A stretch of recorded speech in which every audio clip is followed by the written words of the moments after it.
Hello guys, ప్రతి ఒక్కరికి good news వచ్చేసింది. ఆర్ఆర్బీ ఎన్టీపీసీ ఆర్ఆర్బీ జేఈ 2025 ఒక నోటిఫికేషన్ అనేది రిలీజ్ అయిపోయింది. RRB group D admit card రావట్లేదా, అసలుకి కోర్టు కేసు ఏమైంది, ఇవన్నీ తెలుసుకోవాలనుకుంటే ఈ వీడియోని ఎండ్ వరకు చూడండి, స్కిప్ చేయకోకుండా. ఒక సెకండ్ కూడా లేట్ చేయకుండా మనం వీడియోలోకి వెళ్ళిపోదాము. వీడియోలోకి వెళ్ళిపోయే ముందర ఒక లైక్ చేసి హైప్ చేయడం మాత్రం మర్చిపోకండి. ఇలాంటి మరిన్ని అప్డేట్స్ కోసం మన ఛానల్ని సబ్స్క్రైబ్ చేసుకోండి. ఎవరైతే రైల్వే జాబ్స్కి ప్రిపేర్ అవుతున్నారో ప్రతి ఒక్కరికి ఈ వీడియోని షేర్ చేయండి. ఫస్ట్ ఆఫ్ ఆల్ మనం ఆర్ఆర్బీ ఎన్టీపీసీ గ్రాడ్యుయేట్ లెవెల్ గురించి మాట్లాడినట్టయితే అప్లికేషన్ ఓపెనింగ్ డేట్ వచ్చేసరికి 21/10/2025 అనమాట. అంటే ఈ నెల 21నే మనకి అప్లికేషన్ అనేది రిలీజ్ అవుతుంది. మనకి అప్లికేషన్ క్లోజింగ్ డేట్ వచ్చేసరికి 20/11/2025 అనమాట. అంటే నవంబర్ 20 అనమాట లాస్ట్ డేట్. పోస్టులు చూసినట్టయితే మనకి 8,000 వేకెన్సీస్ అనేవి ఉన్నాయి గ్రాడ్యుయేట్ లెవెల్కి. మనకి గ్రాడ్యుయేట్కి అండర్ గ్రాడ్యుయేట్కి సపరేట్ నోటిఫికేషన్ అనేది అప్లై చేయాలన్నమాట. ఏజ్ లిమిట్ వచ్చేసరికి 18 నుంచి 38 years. Age relaxation same, OBC వాళ్ళకి 3 ఇయర్స్, ఎస్టీ ఎస్సీ వాళ్ళకి 5 ఇయర్స్ ఉంటుంది. మనకి శాలరీ చూసినట్టయితే 35,000 నుంచి 26,000 వరకు ఉందన్నమాట శాలరీ, ఇనిషియల్ శాలరీ అనమాట ఇది. మనకి అండర్ గ్రాడ్యుయేట్ లెవెల్కి చూసినట్టయితే 28/10/2025 స్టార్ట్ అవుతుంది. ఎండింగ్ డేట్ వచ్చేసరికి 27/11/2025 అంతా ఎండ్ అయిపోతుంది అనమాట అప్లికేషన్. వేకెన్సీస్ వచ్చేసరికి 30,000 వేకెన్సీస్ అనేటివి ఉన్నాయి. ఏజ్ లిమిట్ సేమ్ 18 నుంచి 38 ఇయర్స్ వరకు ఉంటుంది. మనకి శాలరీ వచ్చేసరికి 21 నుంచి 18,000 వరకు వస్తుంది అనమాట శాలరీ.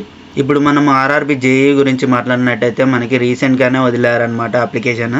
మనకి అప్లికేషన్ స్టార్ట్ డేట్ వచ్చేసరికి 31/10/2025, క్లోజింగ్ డేట్ వచ్చేసరికి 30/11/2025.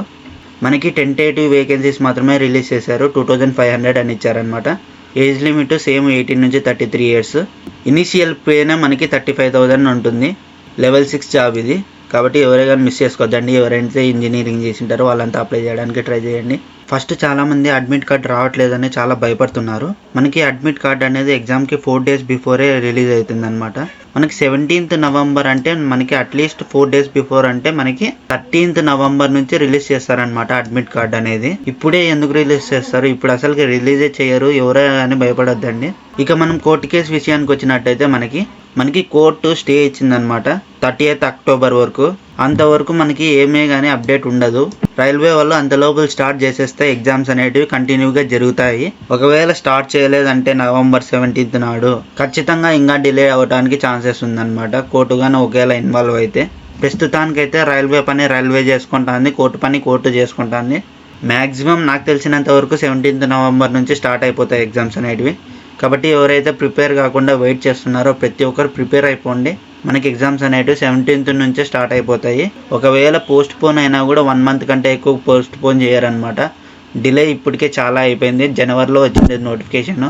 1 year అయిపోతున్నా కూడా ఇంకా ఎవరైనా ఎగ్జామ్స్ కండక్ట్ చేయలేదంటే నవ్వుతారు. కాబట్టి ఖచ్చితంగా త్వరగానే కండక్ట్ చేయడానికి ట్రై చేస్తారనమాట ఆర్ఆర్బీ వాళ్ళు కూడా. కాబట్టి మన చేతిలో ఉండేదేమి ప్రిపేర్ అవ్వడం, ప్రిపేర్ అయ్యి మంచి మార్క్స్ స్కోర్ చేయడం ఒకటే మన చేతిలో ఉంది. ఎవరైతే ప్రిపేర్ అవుతున్నారో ప్రతి ఒక్కరికి all the best to everyone. ఇప్పుడు చెప్పిన నేను నోటిఫికేషన్స్ మాత్రం మిస్ చేయొద్దండి, ప్రతి ఒక్కరు అప్లై చేయడానికి ట్రై చేయండి. ఇంకా ఎవరైనా లైక్ చేయకుంటే ఒక లైక్ చేసి హైప్ చేయడం మాత్రం మర్చిపోకండి. ఇలాంటి మరిన్ని అప్డేట్స్ కోసం మన ఛానల్ని సబ్స్క్రైబ్ చేసుకోండి. ఎవరైతే రైల్వే ఎగ్జామ్స్కి ప్రిపేర్ అవుతున్నారో ప్రతి ఒక్కరికి ఈ వీడియోని షేర్ చేయండి. జై హింద్, జై భారత్.